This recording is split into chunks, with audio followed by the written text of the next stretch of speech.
दोस्तों काफ़ी टाइम से ये सवाल मेरे पास आ रहा था और जब मैं प्राइवेट कंसल्टिंग भी देता हूँ काफ़ी सारे यंग कपल्स ये कॉमन चीज़ मुझे बोलते हैं कि अभी हम बच्चा करना अफोर्ड नहीं कर सकते, हमारे पास पैसे नहीं है कि हम बच्चा अफोर्ड कर सकें। तो क्या इंडिया में इतना महंगा है बच्चा करना, बच्चे को पालना, कि इंडिया में आप एक या दो बच्चे भी अफोर्ड नहीं कर सकते एज अ कपल?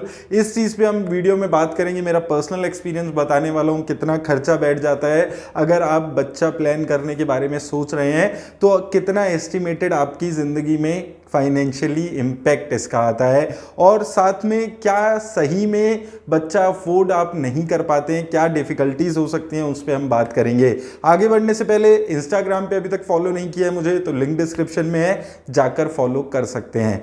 तो दोस्तों देखिए, सबसे पहले हम लोग बात करते हैं कि खर्चा कितना बैठता है, क्योंकि काफ़ी कॉमनली लोग बोलते हैं हम अफोर्ड नहीं कर सकते बच्चा करना। तो शुरू में प्रेगनेंसी में हम बात करें, जो 9 महीने की प्रेगनेंसी होती है उसमें कितना खर्चा बैठता है, तो देखिए हॉस्पिटल्स की रेगुलर विजिट होती है, हर 2-3 महीने में अल्ट्रासाउंड्स वगैरह होते हैं। तो इसमें आपको सब नॉर्मल अगर डिलीवरी हो रही है, कुछ ज़्यादा कॉम्प्लिकेशंस नहीं हो रही है, तो 15 से 20 हज़ार रुपये का सारा मिला के खर्चा बैठता है टिल डिलीवरी के चार्जेस वगैरह अलग होते हैं। लेकिन जो मोस्टली अगर आप एक कॉर्पोरेट एम्प्लॉय है तो वो जो डिलीवरी का जितना भी आपका खर्चा है वो आपका जो कॉर्पोरेट इंश्योरेंस है मोस्टली वहां पर कवर हो जाता है, तो वो खर्चा बिल्कुल भी हम लोग नहीं मानते हैं। लेकिन इससे पहले का जो 15-20 हज़ार का अल्ट्रासाउंड, डॉक्टर की विजिट्स, इसका खर्चा होता है, ये आपका कहीं पर भी रिकवरेबल नहीं होता है। तो ये आपका एक एक्स्ट्रा खर्चा होता है जो 20 हज़ार रुपये तक का आप मान सकते हैं, जहां पर आपका ये एक एक्स्ट्रा खर्चा बैठता है 8-9 महीने में, जिसमें रेगुलरली आपको अल्ट्रासाउंड वगैरह अलग अलग स्टेजेस पे कराने होते हैं और ये 2-3 चीज़ें आपको करानी होती है। अब ये भी डिपेंड करता है, देखिए आप प्राइवेट क्लिनिक पे जाकर सारी चीज़ें कर रहे हैं, आप बड़े हॉस्पिटल में जाकर कर रहे हैं, तो वो भी उस डिपेंड करता है कि आपकी कितनी अफोर्डेबिलिटी है। अगर आप नॉर्मल छोटे क्लिनिक्स वगैरह पे जाकर या नॉर्मल किसी हॉस्पिटल में जाकर ये सारी चीज़ें करा रहे हैं तो 15 से 20 हज़ार रुपये में आपका ये सारा खर्चा 8-9 महीने का हो जाता है। अगर आप बड़े किसी हॉस्पिटल में जा रहे हैं तो वो खर्चा ज़्यादा बैठता है। इसके बाद बच्चा होने के पहले साल में क्या खर्चा होता है, क्या मेजर खर्चे होते हैं, तो देखिए 2-3 खर्चे होते हैं।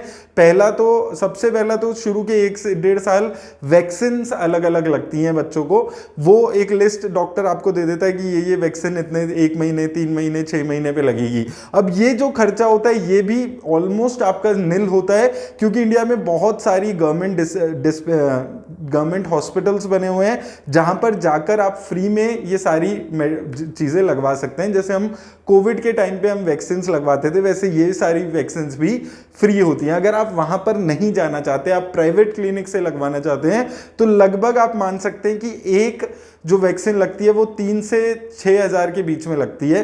तो अगर आप प्राइवेट क्लिनिक से कराते हैं तो आप एक साल में 25-30 हज़ार का ये ओवरऑल सारा खर्चा मान सकते हैं, सिर्फ वैक्सीन का और बच्चे को रेगुलरली चेकअप कराने का। तो ये एक खर्चा है जो पहले साल बच्चे का आपको झेलना पड़ेगा। दूसरा खर्चा जो होता है वो कपड़ों का होता है, लेकिन मोस्टली कपड़ों का खर्चा ज़्यादा नहीं होता है, क्योंकि इधर उधर से रिश्तेदार से, क्योंकि उसके बाद क्या होता है जो भी आपसे मिलने आता है वो 2 चीज़ें लेकर आता है, या तो बच्चे के लिए कोई खिलौना लेकर आता है या बच्चों के लिए कपड़े लेकर आता है। तो मेरा पर्सनल एक्सपीरियंस ये रहा है कि बच्चों के कपड़े और खिलौने बहुत ज़्यादा लेने नहीं पड़ते हैं।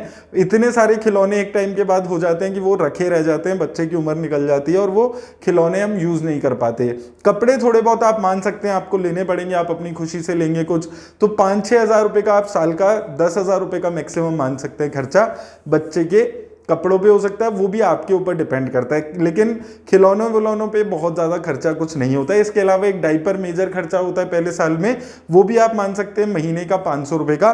तो पहले साल में अगर आप गवर्नमेंट डिस्पेंसरी से या गवर्नमेंट के हॉस्पिटल से कुछ भी लगवा रहे हैं तो आपका लगभग 10-15 हज़ार 20 हज़ार रुपये का बच्चे का खर्चा सारा हो रहा है। अब इसके बाद मेन खर्चा शुरू होता है 2 साल के बाद से, प्ले स्कूल में जब बच्चा जाने लगता है। अब वो भी कंपलसरी नहीं है कि आपको 2 साल के बाद भेजना है, नहीं भेजना है, वो भी आपके ऊपर डिपेंड करता है प्योरली, क्योंकि 3 साल के बाद बच्चे को स्कूल में डालना होता है। तो यहां पर शुरू के 3 साल तक मैं बोलूंगा कि आपको बहुत ज्यादा मेजर एक्सपेंसेस नहीं होते हैं। 3 साल के बाद जब स्कूल शुरू होता है तब मेजर एक्सपेंसेस होते हैं, और उसमें अब स्कूल की जो फीस है वो 5,000 से लेकर 20-22 हज़ार तक की है। अब डीपीएस जैसा जो स्कूल है वहां पर 15 से 20 हज़ार रुपए की फीस है।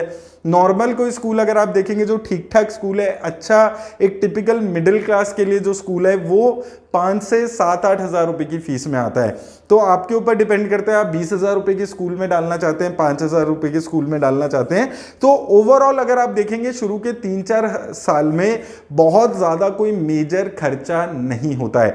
अब देखिए दोस्तों, आपको बच्चे अफोर्ड करने को इस तरीके से देखने जैसे आप अपनी लाइफ जीते हैं।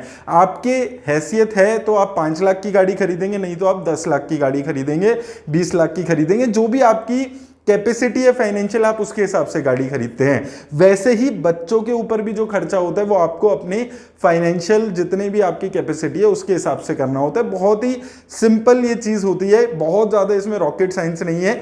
दूसरी चीज जो आपको यहां पर समझनी है कि क्यों इंडिया में अब ये बात होने लगी है कि हम बच्चा अफोर्ड नहीं कर सकते। ये देखिए, ये सारी जो चीजें हैं ये यूएस यूके से आजकल बहुत ज्यादा सीरियल इंडिया वाले देख रहे हैं, और उनसे देख देख कर इंडिया वालों को भी ये लगने लगा कि हम भी बच्चा अफोर्ड नहीं कर सकते। देखिए, इंडिया है, ये यूएस नहीं है, यूके नहीं है। यहां पर पढ़ाई का और अलग अलग जो खर्चे हैं वो अभी भी काफ़ी लिमिटेड है अगर आप अपने रिसोर्सेज को देखते हैं। यहाँ पर आप 2,000 रुपये में भी वो चीज़ ले सकते हैं, 10,000 में से भी ले सकते हैं, 50 रुपये का भी खिलौना अवेलेबल है, 50,000 का भी अवेलेबल है। तो आपके ऊपर डिपेंड करता है कि आपको कितने का खिलौना लेना है। देखिए, बच्चा जब आप पैदा करने के बारे में सोचते हैं, पालने के बारे में सोचते हैं, तो उसमें जो इनिशियल के 3-4 साल है वहाँ पर आप कितना पैसा कमाते हैं ये इतना इंपॉर्टेंट नहीं है।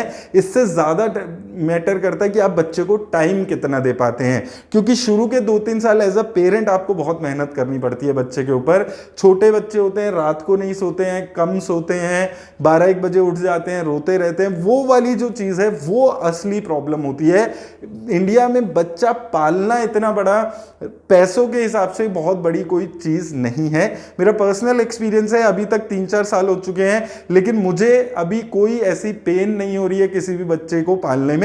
बस ये है कि देखिए, हम जो मिडिल क्लास है, आप भी मिडिल क्लास रहे होंगे, तो आपको एक चीज समझ आ चुकी होगी अभी तक अपनी 20-30 साल की उम्र जी के, कि जो आपके पेरेंट्स ने आपके साथ किया है वो चीज आपको आगे करनी है। कि जिस भी चीज पे आपने हाथ रख दिया होगा आपको वो चीज नहीं मिली होगी। एक टाइम के बाद आपको समझ आ गया होगा कि मेरे पेरेंट्स क्या चीज अफोर्ड कर सकते हैं और क्या चीज मैं अफोर्ड नहीं कर सकता हूं।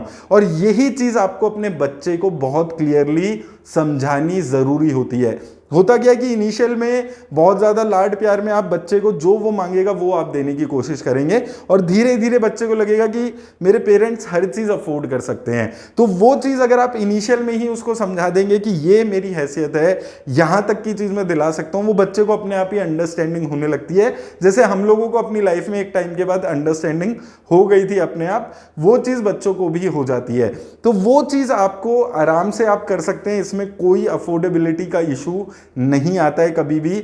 जो मेन इशू है वो है बच्चे को टाइम देने का, संभालने का, टेक केयर करने का। वो एक मेजर पार्ट है जो सबसे ज्यादा दिक्कत आपको दे सकता है। शुरू के 1-1.5 साल 2 साल बहुत ज्यादा केयर बच्चों को चाहिए होती है, तो वो पार्ट है जिसमें आपको डिफिकल्टी होगी। अब उसमें अगर आपके घर में कोई भी आपकी जो भी स्पाउस है, हस्बैंड या वाइफ, अगर उनमें से कोई वर्क फ्रॉम होम कर रहा है या फिर वाइफ हाउस वाइफ है, तो उसमें आपकी ये चीज़ भी बहुत ज़्यादा आसान हो जाती है। असली प्रॉब्लम कब आती है?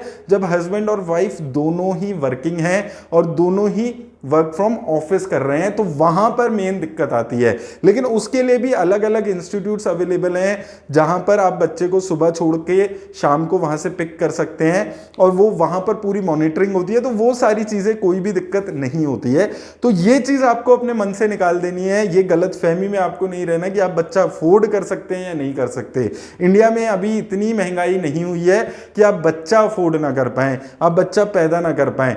और दूसरी चीज, अगर कभी आपको लगता है आप बच्चा अफोर्ड नहीं कर सकते हैं, तो आपके घर में जो भी मेड आती है एक बारी उससे पूछ लेना उसके कितने बच्चे हैं, उनसे पूछ लेना आप अफोर्ड कर पा रहे हो या नहीं कर पा रहे हो। तो देखिए, ये बहुत ही बचकानी चीज है। आजकल बहुत सारे लोग यूट्यूब पे बोलने लगे हैं कि एक बच्चा करिए, बच्चा मत कीजिए, फाइनेंशियली आप फ्रीडम हो जाएंगे, फाइनेंशियली फ्री हो जाएंगे। तो ये सब बकवास चीजें हैं। अगर आपको, देखिए, मैं अभी ये नहीं बोल रहा हूं कि आपको बच्चा करना चाहिए नहीं करना चाहिए, वो आपकी पर्सनल चॉइस है। आपके ऊपर डिपेंड करता है कि आप संभालना चाहते हैं या नहीं संभालना चाहते। मैं सिर्फ इतना आपको बोल रहा हूं कि अगर आप इस गलत फहमी में कि आप अफोर्ड नहीं कर सकते हैं, बच्चा नहीं कर रहे हैं, तो ये बहुत बड़ी गलती आप कर रहे हैं। ये अफोर्डेबिलिटी की बात यहां पर बिल्कुल नहीं आती है। ये चीज आपको बहुत ज्यादा क्लियर रखनी है। बाकी आपके ऊपर डिपेंड करता है, आपको नहीं चाहिए, एक बच्चा चाहिए, दो चाहिए, एक भी नहीं चाहिए, वो आपकी पर्सनल चॉइस हो सकती है, उसमें मैं कुछ भी आपको नहीं बोलूंगा। लेकिन अगर आप सिर्फ इसलिए रुके हैं कि अफोर्ड नहीं कर सकते हैं, और ये चीज मैं बार बार लोगों को बोलता हूं कि ये बहुत बच्चों वाली बात है कि आप अफोर्ड बच्चे नहीं कर सकते हैं, ये ऐसा कोई भी चीज इंडिया में अभी दिक्कत नहीं है। बहुत आराम से इनिशियल के 3-4 साल में बता पा रहा हूं, उसके आगे क्या होगा पता नहीं है।